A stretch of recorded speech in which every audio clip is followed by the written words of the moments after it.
नमस्कार मित्रांनो, आपलं स्वागत आहे पुन्हा एकदा मराठी AMLA चॅनल वरती.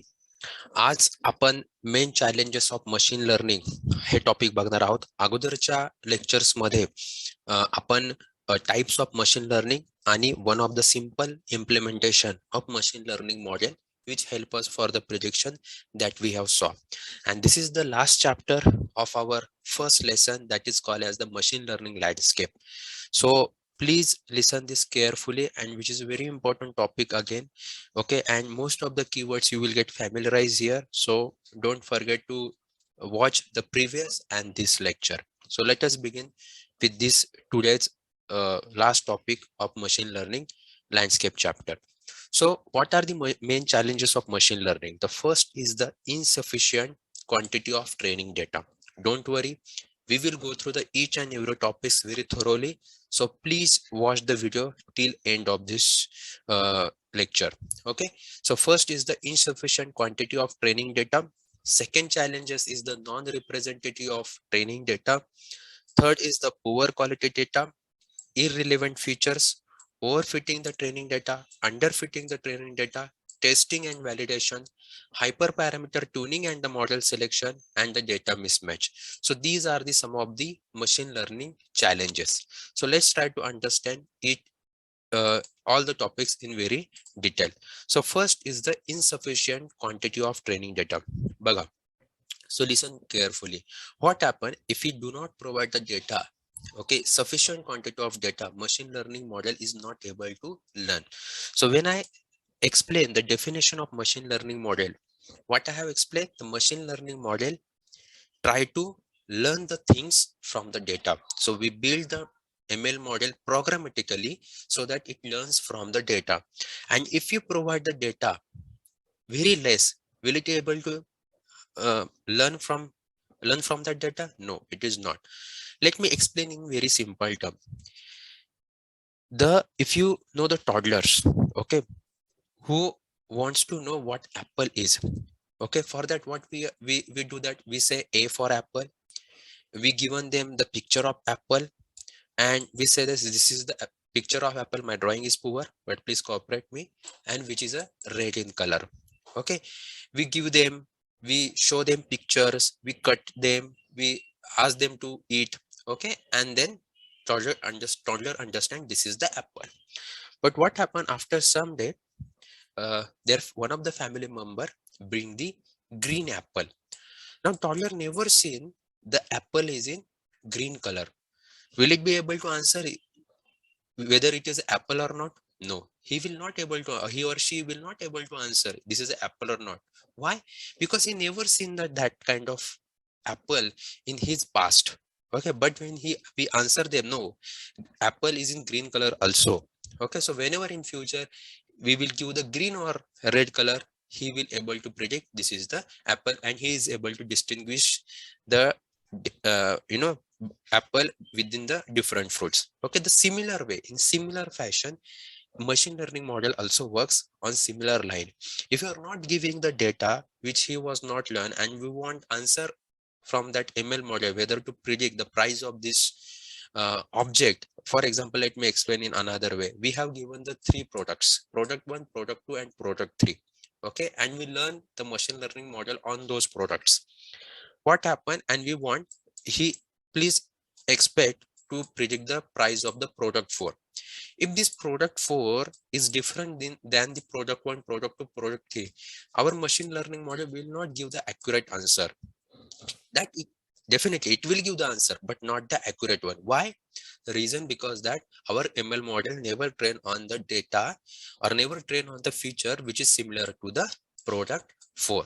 So it is very important that we must have to give on the sufficient quantity of training data. But in real world, machine learning engineer or any data scientists are struggling with this kind of things very rarely. Okay, because of the lack of the training data.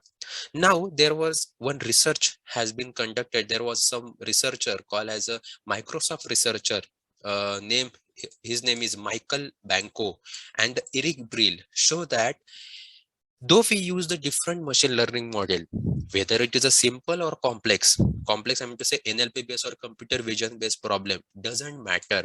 If you give the not enough data, it will not perform. So he's shown there, if you look at the graph, okay, he's shown there is a 4 type of algorithm he used: memory based, window, perceptron, and the navy bias.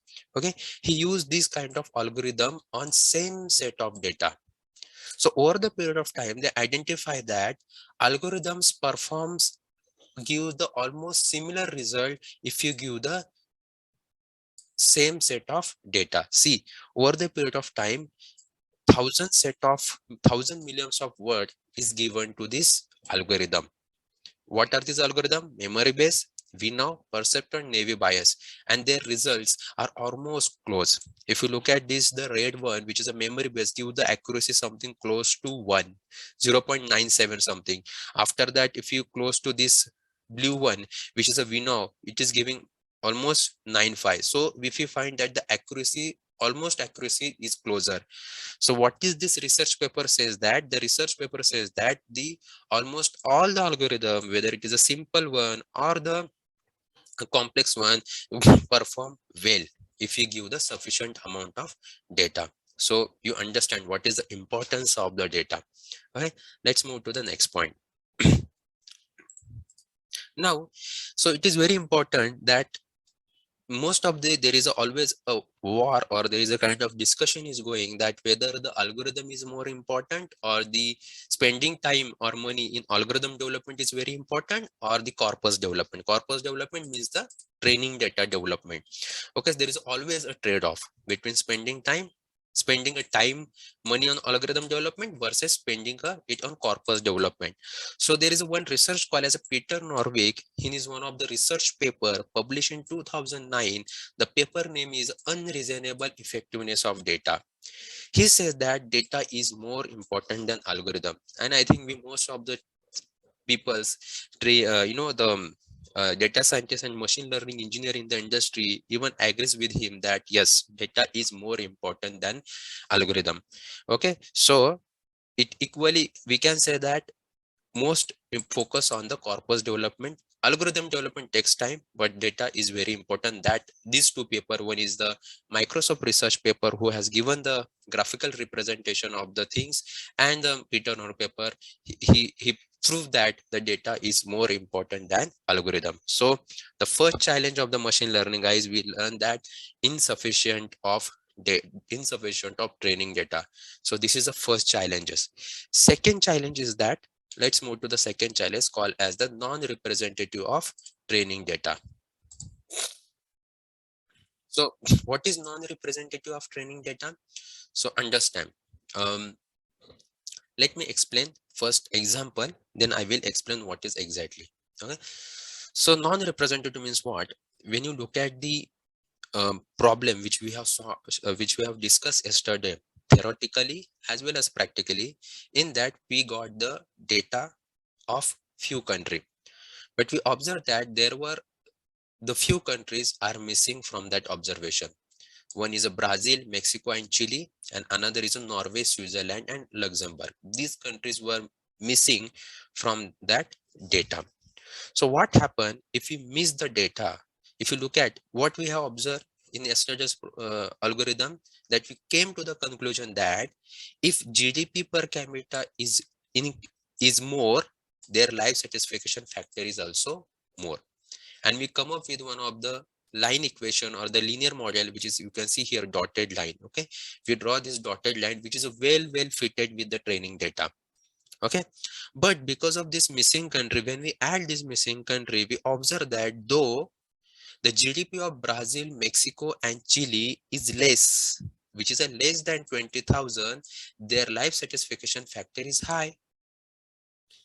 Similarly, the GDP of Norway, Switzerland, and Luxembourg is high, but their life satisfaction is less as compared to the country which has a higher GDP. So what happened that whenever these countries come across and our model is try to predict the data, predict the life satisfaction of such a country, our model fails. and accuracy is very less. So what it means that we must have to include the representation of all the various feature of all the various of countries or all the various of um, data points, I mean to say. Okay, so representation is very important. Okay, you must not go ahead with the only small set of representation. We must, when we take the live certification, it is very much important we take care of the each and every scenario. Why it is required? To get the generalized model. Otherwise what happen, these kind of issues will happen, that whenever we have the GDP high, will our model predict the high lab satisfaction, and we said that our model is very biased to that data. So it is very important we must have the training data. Yes, one is the training data we should have sufficient, but it must have the representation of everything. Okay, it must cover the all the cases of the data. Okay, now whenever say this non-representative of data, it mostly called as the sampling noise or bias. Okay, so non-representative of data or the sampling noise or bias is one of the same. Let me explain in one of the very famous example of the US president elections happened in the 1936. Let me just yeah, down this page. Okay, so you can focus here. Okay, so there is one of the very most important example I want to give it to you. In 1936, there were US president election happened, and that elections mostly famous.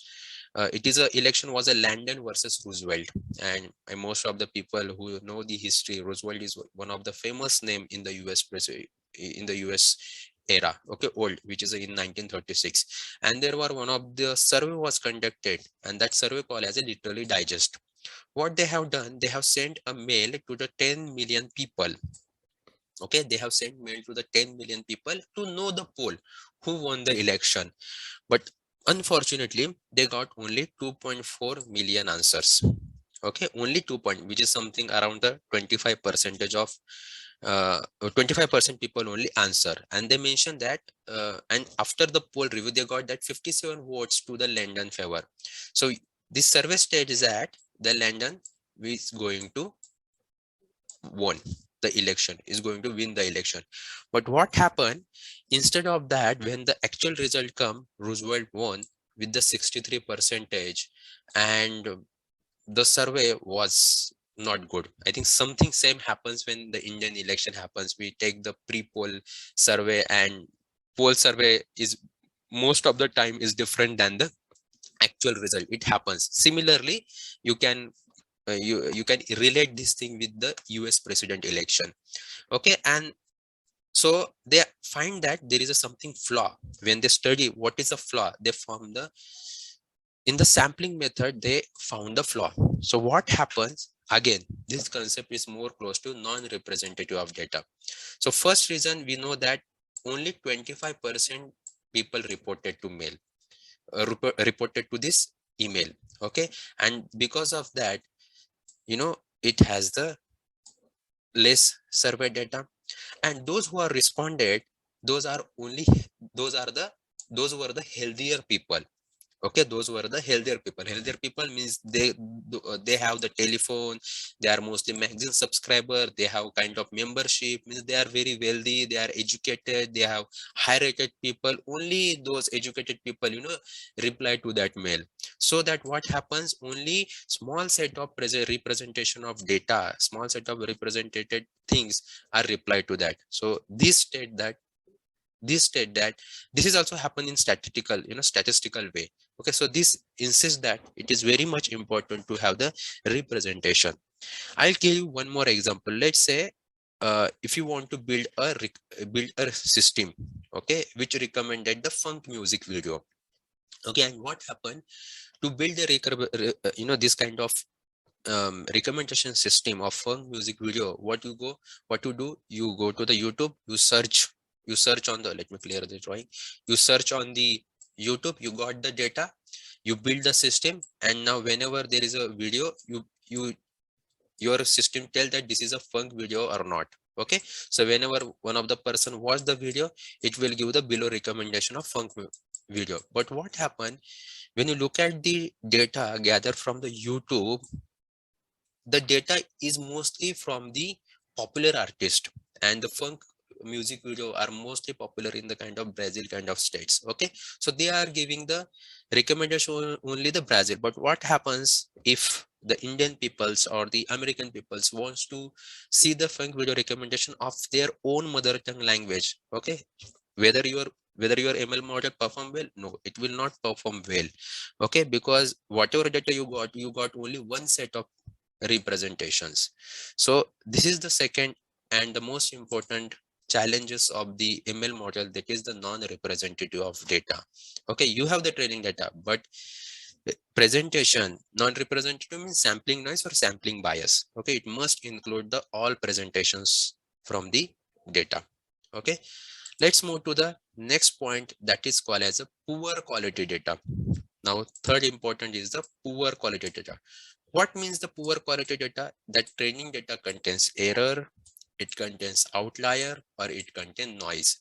When my training data contains these three factors, I say my data is poor quality. So it is very important whenever you up before sending the data to the any ML model, you must remove the outlier. If there is any missing value, you must remove the missing value. Okay, if there contains any noise means the data which is not best fitted to a model, you must remove those noise as well. Okay, so this kind of data called as a poor quality of data. So what happen if it contains the poor quality of data? Let's say this is my data. Okay, this is my data. Okay, so what happens if this is a poor quality of data? My ML model is not able to generalize well or not able to understand the underlying patterns. So shall I say this is a linear model? No, this is not something linear model, right? This is something different model. Okay, so your model should contain the valid data so that ML model understand the underlying patterns and my ML model performs very well. Next is that, so that's why nowadays it's been a practice that data scientists spend more amount of time in cleaning the data, that is like outlier treatment or fill the missing value, than training the algorithm. Because once you start the training, machine hardware will take care of that training, but cleaning and the fine tune the data is most important. Otherwise your ML model not perform well and it will be biased. So we understand the third most important challenge, guys, poor quality data. So let me repeat once again. First is the insufficient training data. Next is the uh, non-representative of data, and third is the poor quality data. Let's jump to the next one. Next is the irrelevant features. What is next is the irrelevant features. Say there is a say in the software development. If you say garbage in, garbage out. If you fill the garbage, okay, then garbage will become out. So it is very important. If you want the good result, you must have to give the good inputs, then only you will get the good output, right? So it is very important to, these are the some of the important things, that is feature engineering, feature selection, and feature extraction. So these will enable us to give the good data. So what is meaning of feature engineering? We will see how to do the feature engineering, how to do the feature selection, how to do the feature extraction. But just to explain this term irrelevant features, it means you must have to give the relevant features to your problem. Means, for example, let me say if you want to predict the price of the car, if you want to predict the price of the car, and while to predict the price of the car, there may be a feature 1, feature 2, feature 3, feature 4, feature 5. Okay, out of this feature 5 is really not adding any value to the predict the price. So why you must include those? It will increase your overhead, it will increase the training time, and it will also not give the good results. So must include those are really adding a value to your machine learning predictions. So in my example, feature 1, feature 2, feature 3, and feature 4 are adding a value. Okay, so it is very important to remove the irrelevant feature. How you can do that? First is the feature engineering. What is a feature engineering? It is a method to obtain the good set of feature, is nothing but the feature engineering. If someone asks you what is feature engineering, it is very simple. It is method to obtain the good set of feature is nothing but the feature engineering. Next is the feature selection. What is feature selection? Select the most useful feature is nothing but the feature selection. Okay, as I explained, feature 1, feature 2, feature 3, feature 4, feature 5. Only 4 features are important. Okay, but how to select those feature? There is some process. There is some mathematical calculation. There is some steps we have to apply. That's why that process, that things called as a feature selection. To select the most useful feature called as a feature selection. Next is a feature extraction. Now, sometimes what happens that it is not important that all the time we got the ready-made features.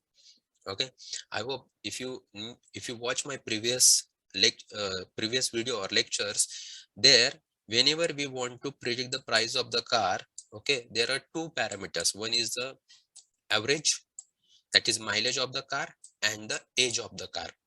Now, if I send this two feature, means it's a two-dimensional data, my machine learning computation is very high.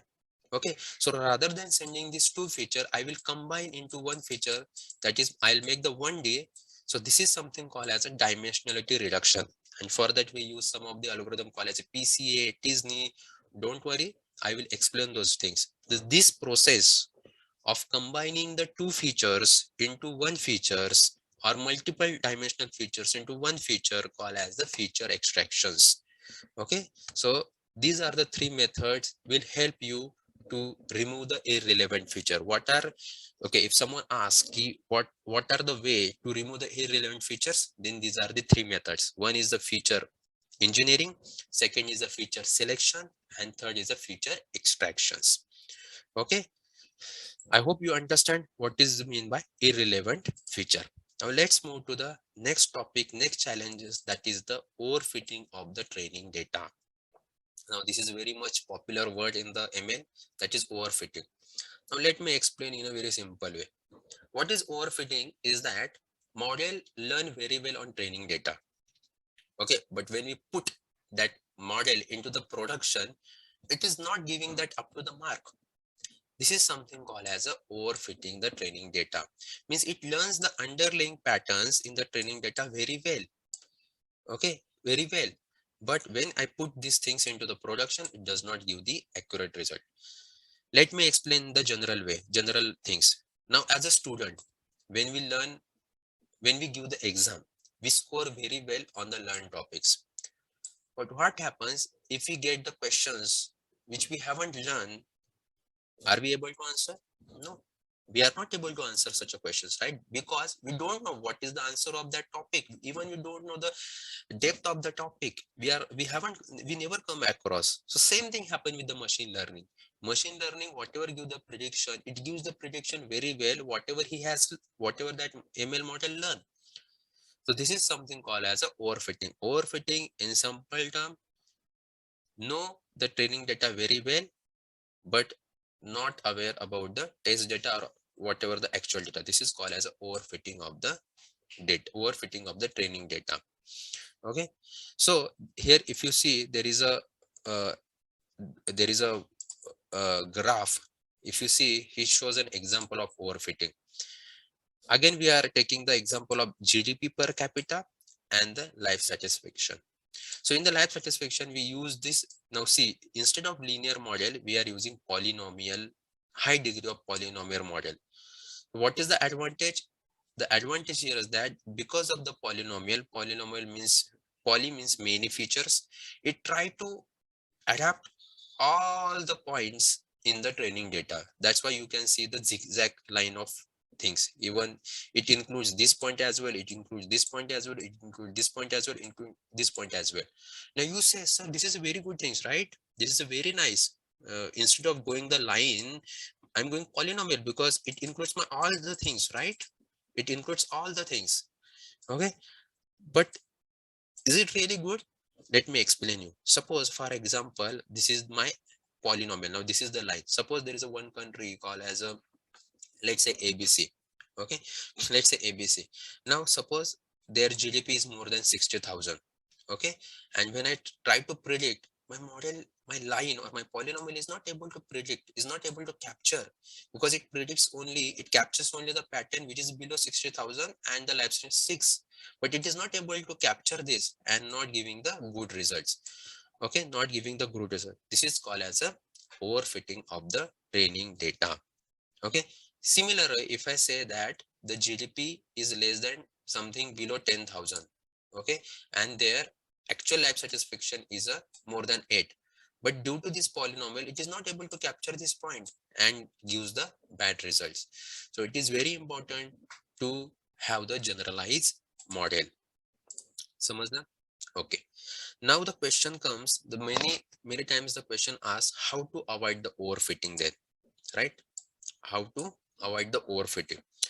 The most important, it is very important to get the more training data. Okay, to get the more training data. If we have the more training data, there is a chances to have the less overfitting, because as I say, when I have more training data, it try to take care of the all feature and give the generalized model. Second, reduce the noise in the training data. So what happen if noise contains, it will try to consider that noise as a features, okay, and try to adjust their line as per. But we know that this noise is really not important in my giving the prediction. So second solution, reduce the noise in the training data. Next is the reduce the number of attributes on the training data. Means what? Let's say attributes means feature. I already explained feature or attributes. Both are same. If we have the high features, means high dimensional data. High dimensional data means it try to adopt all the features, and it means it is a polynomial model, right? So it is very important to avoid the high dimensional data. Okay, for example, what happens, let me explain in another way. Suppose I added the mean all the features, I came with the polynomial, and I understood that my polynomial model come with the pattern understanding that wherever the country name starts with the Z letter, starts with the Z letter, it has a high life satisfaction, or the peoples are very happy of the country which is a which country name has a start with the Z. Okay, but really is it matters a country name? No, right? In actual, country name doesn't matter a lot. So it is very important that you must have to the reduce features, because we know that the country name is not contributing anything in the people makes happy. Okay, so those features are not important. So it is very important to have the less features than the many features. So we know the overfitting. Overfitting means my model works very well on training data, but not on the actual data when we want to do the predictions. And to avoid the overfitting, we have the three solution. First solution, gather the more training data. Second, reduce the noise. And third, have the less attribute or the less features. Now, let's move to the next point. I want to explain there is a very most important point called as a regularization. And people mostly confuse with this term. What is regularization? They know regularization means L1 regularization, L2 regularization. L1 means lasso, L2 means ridge regularization. So they know, and they know what is a formula as well. But what actually that regularization done, when we ask them to answer in a very simple term, they are not able to understand the what happens exactly. So regularization means we know that, let's go to the again a basic. When we know the linear model, when we define the linear model, we consider two parameter. That parameter called as a model parameter, and that model parameter name as a beta 0 and beta 1. Okay, that parameter called as a beta 0 and beta 1. Beta 0 is nothing but the intercept, beta 1 is nothing but the slope. You know the line equation, y is equal to mx plus c. So c stands for intercept. Intercept is nothing but the how line is close to your x-axis. X-axis, I mean to say 0. How line your line is close to 0, it is called as an intercept. So in short, it will gives the height from the x-axis. And second is the beta 1. Beta 1 means or you can compare this m is the beta 1 is nothing but the slope. How the line, how the degree, how the line is tilted with respect to x, it is called as the slope. So you understood, beta 0 is nothing but the height from the line, and beta 1, or you can say m, is nothing but the slope. Slope is nothing but the degree of angle makes with respect to x. Okay, or you can say tilt, how the line is tilt with respect to x, it is nothing but the slope of the line. Now what happen when I make my beta 1 is 0? If I make my beta 1 0, what happens? My line is perfectly parallel to the x-axis. Means the angle between my x-axis and the slopes is becomes 0, and it's exactly parallel to my x-axis. So I'm making my beta 1 is 0. Now if my beta 1 is 0, it means if my beta 1 is 0, it means I have only 1 degree. When I have beta 0 and beta 1, it is called as a 2 degree of freedom. It is called as a 2 degree of freedom. But now if I force my beta 1 0, it becomes 1 degree of freedom. And degree of freedom means what? It has only one chance. It has only one chance, that move the line up or down. Why up and down? Because my beta 1 is 0, so there is no chance to make my line like this or this, because it's completely 0. Now my line can move only up, down, up, down. So chances is only 1. So this is called as a 1 degree of freedom. Mostly in the interview also ask the people what is degree of freedom. To remove the features, to stop one features, okay, from doing that, whatever the action, it is called as a something you can relate to the degree of freedom. Okay, so I have only 1 degree of freedom, so this is called as a regularization. So what you are doing, you are constraining the model to make it a simpler. Now when I make my constraining the model, when I make my beta 1 0, means my feature my model is become very simple. Now I have no need to worry about to make the line like this. I have only one chance to make the lines like this. So this is something called as a regularization. I hope you understand the method, understand the theory behind the regularization. Whenever you are making any parameters 0, that is beta 1 as a 0, means you are making them absolutely 0. You means you are just now working with the another features. Okay, now let me explain you diagrammatically. Say if you look at the dotted line, this is one dotted line is the actual model we have trained.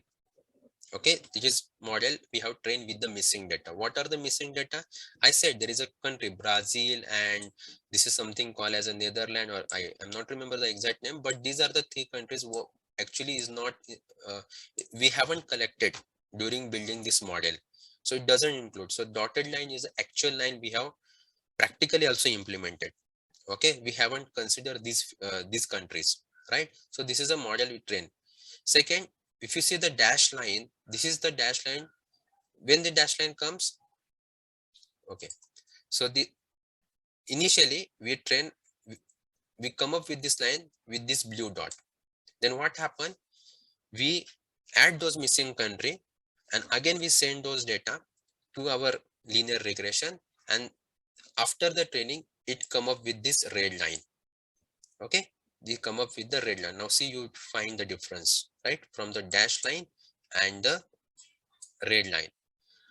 After that, what happened, again we this is the, now we have the 2 lines. One is the blue line and next is the red line. After that, we apply the regularization. We apply the regularization. Regularization means beta 0 and beta 1. Okay, but I apply the regularization on the data. So let me say this is a data 1 where I have the missing countries. This is a data 2 where I have the all the country. I'm not, let's say, all country. When I train my actual model, I have beta 0 and beta 1 and the data 1 which has a missing country. That time I come up with this blue line. When I train, when I consider all the data D2, all the data means it contains some missing data as well. With the same parameter, I come up with this red line. Now That time I don't know, right? When I don't know that it contains missing data or not. But if I apply the regularization, if I apply the constraint, is what I apply the regularization and I make the beta 1 value which is close to 0. I haven't make completely 0 but close to 0. What happens? My line become tilde. See the solid line. I go with this data only, but on the top of that I apply the regularization. So I apply this. So there is a two types actually, lasso and ridge regression. I will explain when we go in detail. So I make close to 0, so it is become close to red line. So this is the benefit of the regularization. What I'm trying to say that because of the regularization, though you have the missing data, okay, you make your model very generalized. Even you will get the new data, may it is not more accurate but is close to accurate. So regularization help you to avoid the overfitting. I hope you understand. So it work very well. So this is a supplementary, I can say this is supplementary things in the machine learning. It will help you to make your model generalization. I hope you understand. If you know, please go back and listen this lecture again. Next point is called as a hyperparameter. Now, what is a hyperparameter? So when you do the regularization, there is a parameter how fast you want to make that value close to 0. Okay, there is a difference between the model parameter and the hyperparameter. Model parameter, you don't have any control. Okay, it always it get evaluated during the training. But there is a one thing we can control, that how you want your model to be trained, faster or slower. And there are other parameters as well. Those parameter called as a hyperparameter. Okay, listen. So most of the people get confused. What is the difference between hyperparameter and parameter? Those parameter are passed before the training. You cannot pass in between. However, the model parameter gets trained during the training and get updated during the training. But hyperparameter is something that we are giving to the model so that model can control their learning things. Okay, so understand hyperparameter. And we people come across, there is a term called as a hyperparametering in few minutes. Understood? Okay, let me go to the, so we understand overfitting of the data. Next point is the underfitting of the data. What is underfitting? I think similar to the overfitting. Underfitting, exactly opposite, means the our ML model is not able to capture the training data itself. Means you can consider there are a few students who does not understand anything. We mostly call as backbenchers. Don't worry, don't get nervous, don't get upset. Okay, but what I'm trying to say that the people do not understand what they have learned in the school, and they are also not perform well in the exam. This is something called as underfitting. Similarly happens with the ML model. Does not understand what training data wants to say, does not able to capture the patterns from the training data, and also not performing the very well. It is called as a underfitting. Let me go a bit fast now. So how to avoid the training data? So you can select the powerful model rather than going to the simple. Try to have the complex model so that they can understand the patterns very well. Then give the better feature in the training data. Okay, and third is the reducing the constraint on the model. So regularization will help you out here to do to work with the underfitting. Okay, so these are the three way you can consider to avoid the underfitting. Now it's been a long time I'm explaining the many things. Let's have the revision quickly. So first we understand what is machine learning. Machine learning is nothing but the understand the task from the learning data instead of explicitly code. Next, we understand there are different types of machine learning: supervised machine learning, unsupervised machine learning, semi-supervised machine learning, batch or online, instance-based, and the model-based. If you have any confusion, go back and watch that video. Next, gather the data, gather the training data, apply that training data to the ML algorithm, try to fine tune and get the prediction. This is something we implemented in the last video. Then ML model, if the ML model is not perform well, it means our training data set is very small. So it is very important to have the large training data for that. Okay, gather the data from various. Second, we understand even though data is large, make sure that the data contains variety. Okay, it must have the representation from all the points, all the things. Okay, next, remove the irrelevant features. Okay, for that we understand the three parts: feature engineering, feature selection, and feature extraction. And the last part is that ML model is neither too simple and nor too complex. Okay, so this way you can, that is, not too complex means overfitting. If ML model is too complex, it may chance to overfit, and if it is too simple, there may be a chance of underfitting. Okay, next point. Next is the testing and validation. Next is the testing and validation. So this is again one of the challenges in the machine learning model. What is the challenge? The challenge is that one way to check whether the model is generalized on new case or not. Okay, how we can evaluate our model is good or not? Let's say I build the model, okay, and I want to check whether model is good or not. So one way, I learn, I train, and I deploy into the production. If I deploy into the production, what is the major things? People, the end user who are using that ML model does not give the good results. For example, if I build a recommendation system and say, okay, apply them into the something portal called amazon.com, okay, and it will give the irrelevant recommendation system, then the it is very bad for the Amazon, right? So it is very important, we have to do the testing, we have to do the validation before deploy into the training set. And to do that evaluation, to do that testing, we mostly majorly come into the things called split the data into the train and test. Okay, split the data into the train and test. And to split the data into the train and test, okay, this is called as a train test split in the sklearn. Okay, what is the advantage of doing the training? We get the less generalization error. So if you split the data in train and test, what happens? We train the things on that data and we test it on the test data and see whether it is good or not. If we have the high error in the training data, it is called as a underfit. Okay, then we can try to check why my training error is at.